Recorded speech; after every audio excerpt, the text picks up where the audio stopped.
When I was a little girl, my mother would tell me stories. One of my favorite stories was the story of Pilgrims Progress. Today, we're talking about the man who wrote Pilgrims Progress.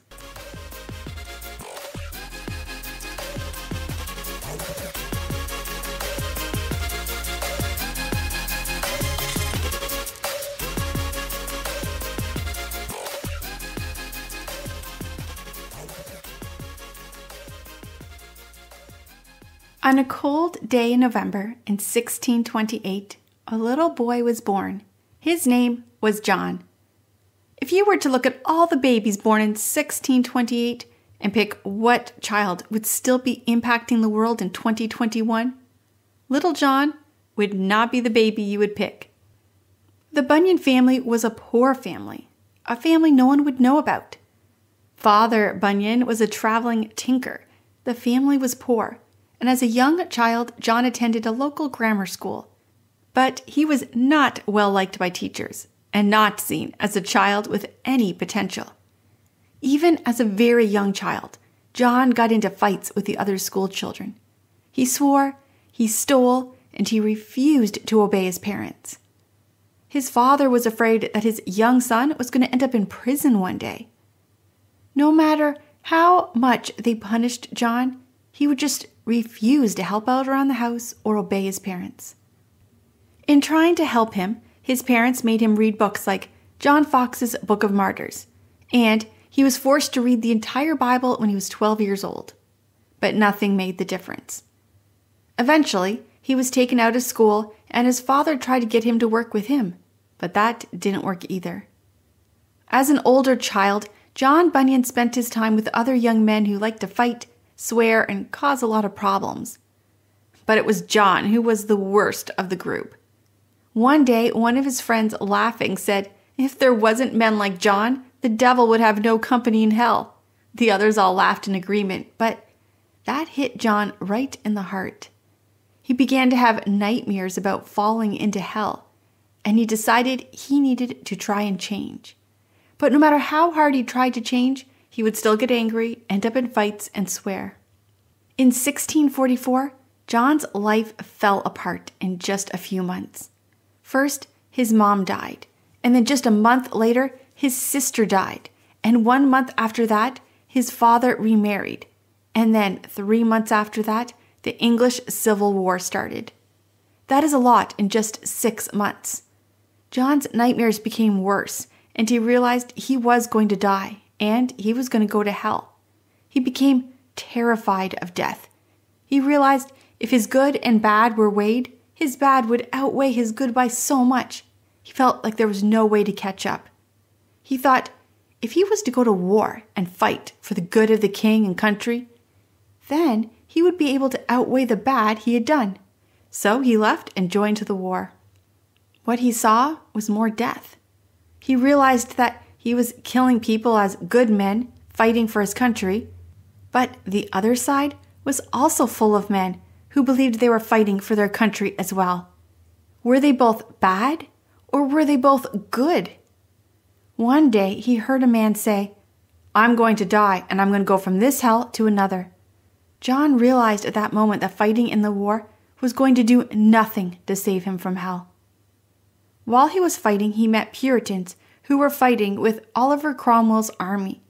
We've talked about the Puritans and about Oliver Cromwell and about this particular war in past episodes. You can go back and check that out. John had many conversations with the Puritans, and he finally found the truth. You can't work your way into heaven. It is only through free grace and belief in Jesus Christ that you can be saved. John said that his good works were like fresh paint on a broken down building. But what he wanted to be was a brand new building. A Puritan preacher told him he needed to lay down his burden, leave it at the cross, that he was trying to carry his sin around with him, but that Jesus wanted to take that burden of sin from him. John prayed. He asked for forgiveness for his sins. He believed in Jesus Christ and his death on the cross and his resurrection. And he received the free gift of salvation. At that very moment, John felt as though the pain he was carrying with him was suddenly gone. He felt free for the first time in his life. Shortly after that, John met a girl named Grace, and he married her. The two were both so poor that they had nothing between them. Grace did have a little dowry, but she used all of it to buy just 2 books for John, 2 evangelical books. Soon after being married, Grace became pregnant and little Mary was born. She was born blind. They had more children, Elizabeth, John, and Thomas. Around this time, John began to believe that baptism should be done as an adult and not as a child, and he was baptized as an adult. This was an extremely controversial thing to do. If you've been listening to past episodes, you'll remember that there were men and women who were killed for being baptized as adults. When Mary was only 8 years old, Grace died suddenly. This left John with 4 little children, one being blind. He married an 18-year-old girl named Elizabeth. The marriage was one of convenience. However, Elizabeth and John both had a love for Jesus and a passion to spread the news of Jesus. This led the couple to fall in love. However, their marriage would not be an easy one, as you will see and I will talk about at the end of this episode. John began to teach the Bible to anyone who was willing to listen, and people wanted to hear. There was a hunger for truth that the state-approved churches were not providing. John's meetings were held every single day, and every single day they grew larger. At first, no one cared or did anything. No one cared about this poor man from the bad part of town who was talking about God to a bunch of other poor people. For years, the Puritans had been able to preach with little or no problems. However, when Charles II came back into power, he ended that freedom. One day, the soldiers showed up and arrested John, and he was brought before the court. It's November the 12th, 1660. You are at the Lower Samsel in South Bedfordshire. You're watching the trial of John Bunyan. This seems absurd. For the last 20 years, people have had the freedom to worship the way they wish. You hardly remember a time when it wasn't allowed. You can't hear what's going on, so you ask a man standing next to you. They're charging him under some Elizabethan act for holding a service not in conformity with the Church of England. Elizabethan act from 150 years ago? No one follows that. Is this some kind of a joke? They said they would let him go free as long as he promises to not keep preaching. I'm sure he'll be home by tonight, the man says casually as he walks away. But you're not so sure. You know John. He isn't going to stop preaching. John was arrested under this act, and the judge assumed he would simply say sorry and then stop. But John said he would never stop preaching the good news of Jesus, that to share God's love was not just for preachers. It was a job for everyone. We're all called to preach God's love and the way of salvation.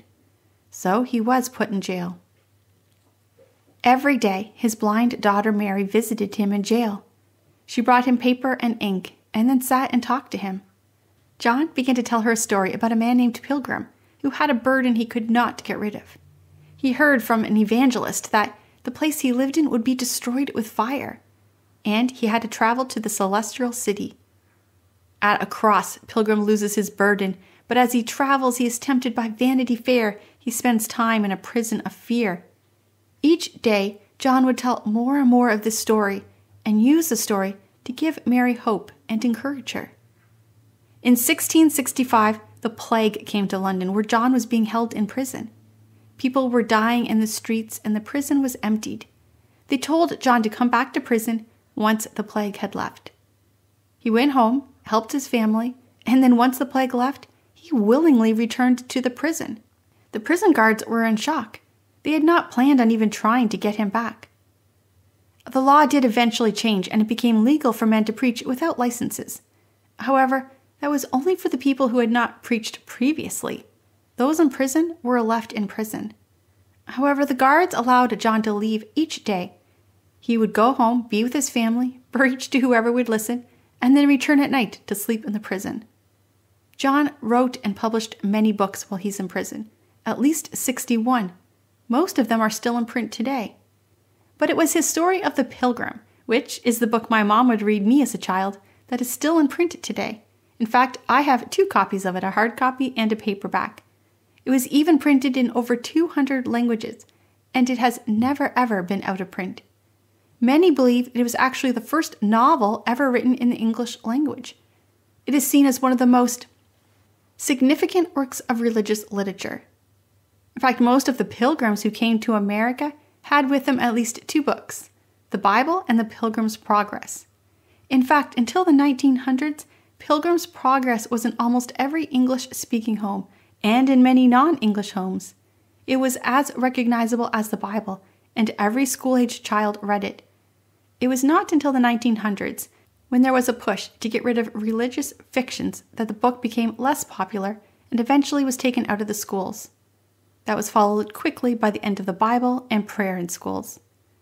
Before we talk about John's death, I want to talk for just a minute about John's second wife, Elizabeth. We don't know much about her. She's not as famous as John, but let's think about her life for just a second. She married a poor man with 4 children under the age of 9, and one was blind. She married him because of his love for God. She raised his children as her own, mostly by herself because John was in and out of prison. She visited John in prison almost every day, bringing him paper and ink to write. She built him up. She encouraged him. She supported him in an almost impossible situation.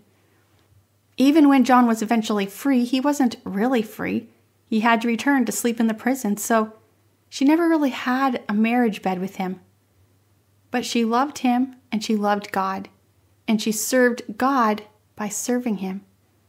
And in my opinion, she was just as much a hero as he was. In 1688, after returning once again from preaching, John Bunyan died in London. I want to end this episode by talking about a friend of mine. As I am recording this, my friend is possibly being arrested. I don't know if he has been yet, but it seems like that most likely will happen in the near future. He's a pastor of a church here in Ontario, and our churches have not been open since March. They were sort of opened a little bit in the summer, but only if the church agreed to the government control of how they could open, how many could be there, and giving in the names of everyone attending to the government. Currently, churches are closed and only 10 people are allowed to attend. My friend Jacob has said his church will no longer follow these rules. He is open, and he will keep his church doors open and will preach the good news of Jesus Christ. He has been told he will have up to a year in prison, as well as millions of dollars in fines. His court date is in just a few weeks. On Saturday, the Supreme Court ruled that he was in contempt of court if he opened the doors on Sunday. And on Sunday, he opened the doors. While obviously a lot of things have changed since the 1600s, in so many ways we are just returning to this. Perhaps it's true that those who don't learn history are doomed to repeat it. It would have seemed impossible to me that a pastor would be arrested in Ontario, Canada for having his church open. But here we are. The reason I share this story is that there is a GoFundMe to help Pastor Jacob's legal costs. I don't ever ask for money on this podcast, but if you're listening and you want to help him, this is how you can. He doesn't know I'm doing this. He never asked me to do this. I'm not even sure if he listens to this podcast. But I'm doing this because church history shows that it is the men of God like Jacob who have shaped our churches and that we need to support them. I'll see you next week. In the meantime, if you're looking for more podcasts, blogs, or videos, check out my website, lauraleesiemens.com.